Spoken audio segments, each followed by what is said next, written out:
Good evening and welcome to Poland Daily. I'm Nicholas Richardson and this is the news. The Wagner Group is continuing to train the Belarusian army with exercises taking place near Brest, close to Belarus's border with Poland.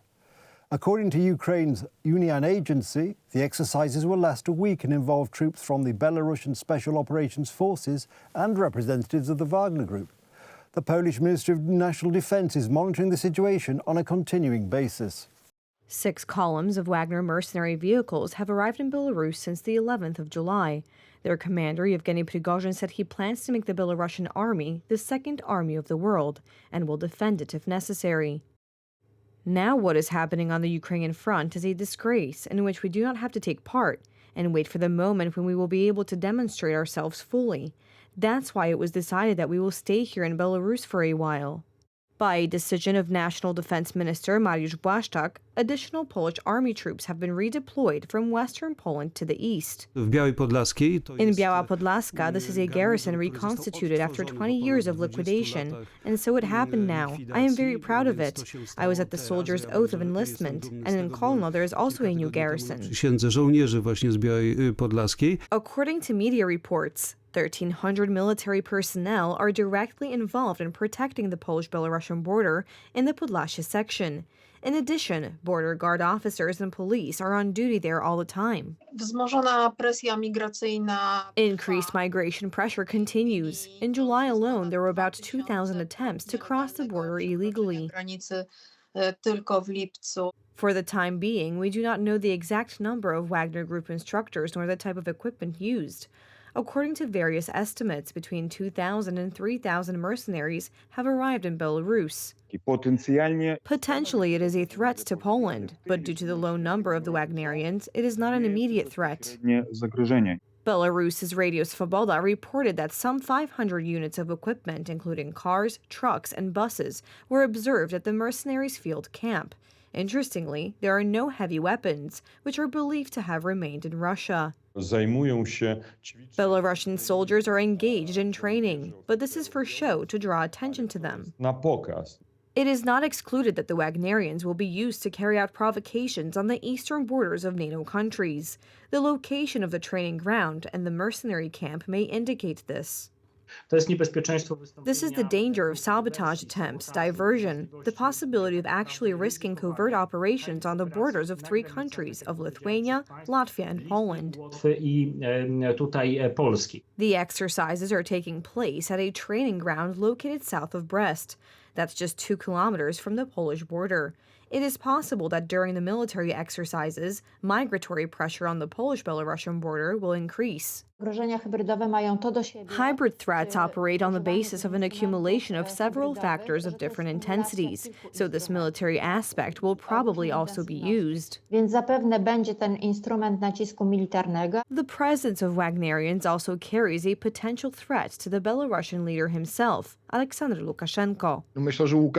I think Lukashenko should fear the Wagnerians the most, more than the Belarusian opposition. The Wagner Group found themselves in Belarus as a result of an agreement reached with Vladimir Putin. On the 24th of June, Prigozhin's troops seized the Russian army headquarters in Rostov and advanced on Moscow. Following talks with Alexander Lukashenko, the advance was halted. The Wagner unit was disbanded, and some of the mercenaries relocated to Belarus. Last night, Russia launched another attack on Ukrainian cities, including Odessa and Mykolaiv. 19 drones and 19 missiles were fired at Ukraine, including Ch-22, Kalibr and Iskander missiles. 19 people were wounded, including 5 children. Russia attacked Mykolaiv today in a 3rd successive night of airstrikes. Several apartment buildings were left with charred fronts and gaping roofs. The entire top floor of one 3-story building had gone, and smoke rose from several other residential buildings. Drone video released by the State Emergency Service of Ukraine today showed a building burning in Mykolaiv following a Russian airstrike on the southern city. Mykolaiv Governor Vitaly Kim said that 19 people had been wounded in Mykolaiv. Residents of Mykolaiv woke up in fear as the shelling damaged apartment buildings and caused windows to shatter. A neighbor called me and said, "Olesha, come quickly, the door to your apartment is completely blown out. There are no windows." I came from the summer house. I took my children there because our street is constantly targeted. I came here from the summer house. I am cleaning. People woke up to glass shards flying through the air and ceilings of apartment buildings collapsing. How long will they torture us? It is the 7th time the downtown has been targeted. We just fixed the house and thought that it is over. Thank God the glass did not fall on the children and nothing happened to them. Russian attacks on grain storage facilities in Ukrainian ports, just days after announcing its withdrawal from last year's UN-brokered deal to allow grain shipments, will prompt a huge food crisis, the European Union's foreign policy chief said earlier today. Moscow did not comment on the latest airstrikes, but said attacks on Ukrainian port cities on Tuesday were in retaliation for blasts on a bridge between Russia and Crimea used to transport Russian military supplies, which it blamed on Kiev.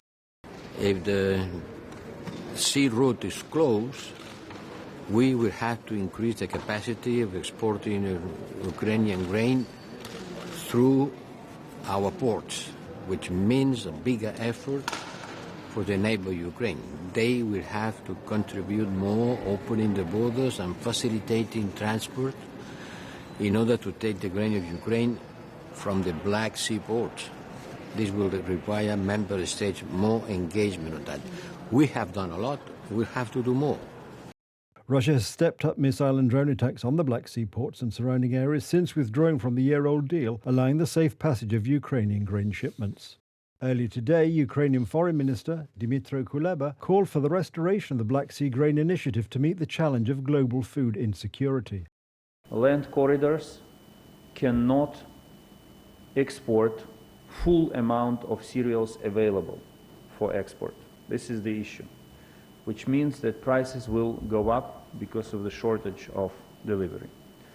It is so important to make everything possible to restore Black Sea Grain Initiative, to return balance to the global food market, to return prices under control, and to give Ukraine the possibility to provide cereals to the countries who need it the most.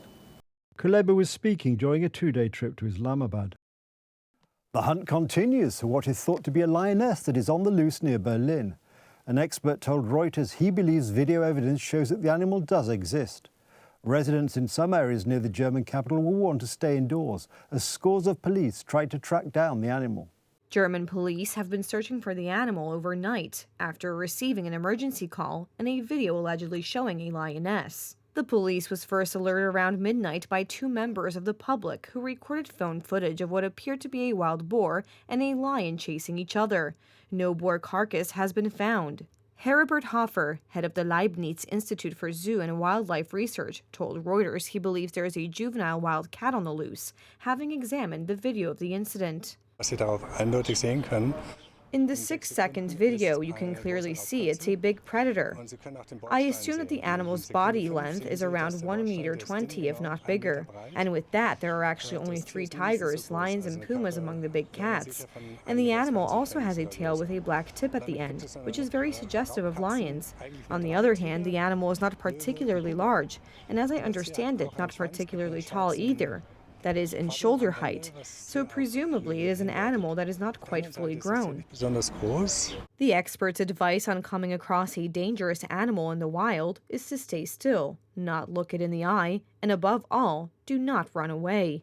According to the mayor of Kleinmachnow, a municipality near Berlin, and local police, an escaped lioness has not been sighted so far.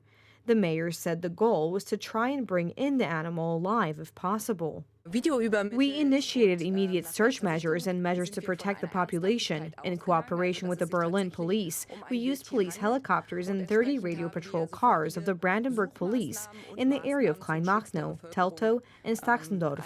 And these search measures are continuing up to the present time. The police also investigated the potential origin of the animal, but no animal keeping facilities in the area had noted any disappearances.